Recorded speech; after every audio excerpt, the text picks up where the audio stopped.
In a landmark decision that touched political and legal circles, the D.C. Court of Appeals ruled that former President Donald Trump's security claims had been severely blown up, setting the stage for possible consequences as the 2024 elections approach. This landmark decision clearly indicates that Trump has a fast-approaching deadline, February 12th, to ask the Supreme Court to intervene to stop the case, a ticking clock that emphasizes the urgency of the situation and how emphasizes the strength. The appeals tactic, designed to reduce delays, inevitably put Trump in a tight spot. By pointing out that even if Trump sought en banc review, basically a full appellate court would retry the case would still be referred to Judge Chuin's jurisdiction. The court sharply curtailed Trump's delaying options. This approach largely reflects the court's awareness of the time-consuming nature of legal proceedings and their potential impact on the upcoming election. Compounding Trump's situation is the unanimous denial of his earlier request for en banc review in a related gag order, a unanimous decision that's not only embarrassing, but telling D.C.'s Federal Circuit Court of Appeals judges are in unison. This unity means that if Trump chooses to pursue this course again, there will be dismal opinions, making Supreme Court appeal his most likely course of action. But the Court of Appeals' strong and studious opinion emphasizing the president's power to commit intolerable crimes sets a high bar for any Supreme Court challenge. As the legal drama unfolds, the timetable for a possible trial in D.C. before the 2024 election will be the focus of speculation and analysis.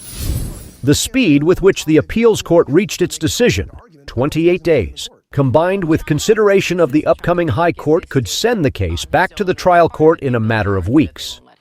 Judge Chuin's readiness to fast-track the trial, which could set a new trial date in 6 to 8 weeks to regain jurisdiction, raises the possibility of a trial before the election.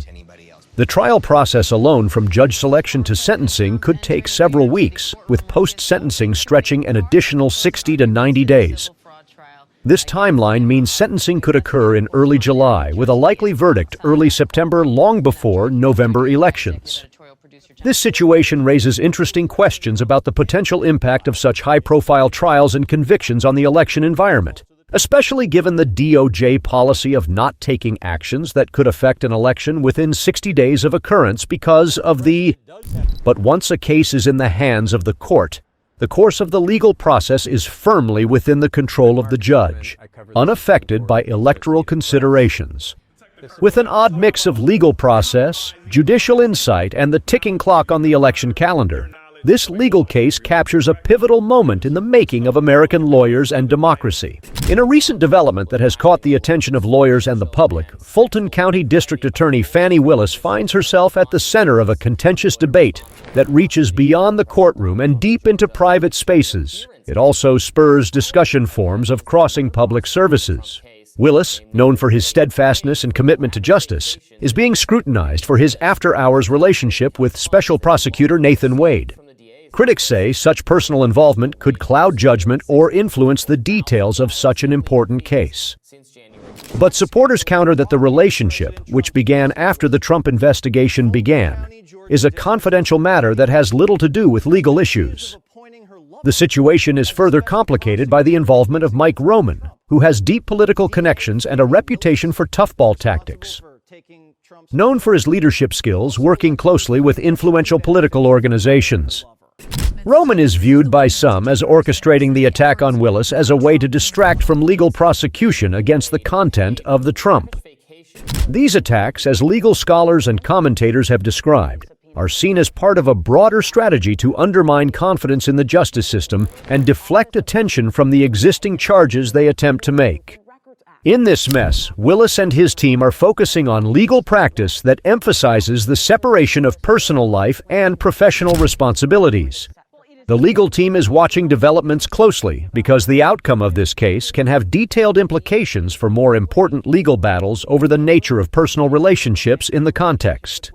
As the story progresses, the debate over Willis's professional conduct and personal life continues to stir up strong opinions on both sides. What remains clear are the implications of the case for justice and accountability about the broader context, highlighting the challenges faced by those in the public eye. In a dramatic moment of legal discourse, Former President Donald Trump was at the center of a controversial debate over expanding presidential immunity. At a news conference following the New York Attorney General's civil fraud case was answered by Trump in response to a question about his lawyer's comments before D.C. The Circuit Court of Appeals established the extent to which the president could theoretically order SEAL Group 6 to eliminate a political rival, and says that they should not participate in such a practice at all. Trump's defense of the idea that the president must be absolutely immune to be effective sparked a broader discussion about the limits of the exercise of power and the rule of law in a democracy. The D.C. Circuit Court of Appeals rejected this broad approach to presidential dismissal in a unanimous decision by a panel of judges appointed by both Democratic and Republican administrations. The court's decision was seen as a reaffirmation of the principle that everyone, even the president, is above the law. The reaction to Trump's decision was one of defiance. He said the decision would destroy the presidency and the country, pointing out that it would lead to a future in which fear of retaliation on all sides would forever prevent the president from fulfilling his call to save the uncontrolled people, and expressed the belief that extensive protection for the executives was necessary for them to function effectively. However, this view is not without its critics. Many argue that such protections would increase the likelihood of abuses of power and threaten the very foundations of American democracy. The D.C. Circuit Court of Appeals decision is considered a definitive stand against such precedent, ensuring that the federal government remains subject to the same legal standards as the rest of the country, like the No. The debate over presidential immunity is more than a legal debate. It reflects a broader struggle over the identity and future of American democracy. As the country navigates these turbulent waters, the principles of accountability, fairness, and the rule of law remain beacons of hope for those who believe in the staying power of its institutions. With this information, we have come to the give-up of our publication. If you did not follow us yet, please do so and like our video. See you until the next video. Stay curious.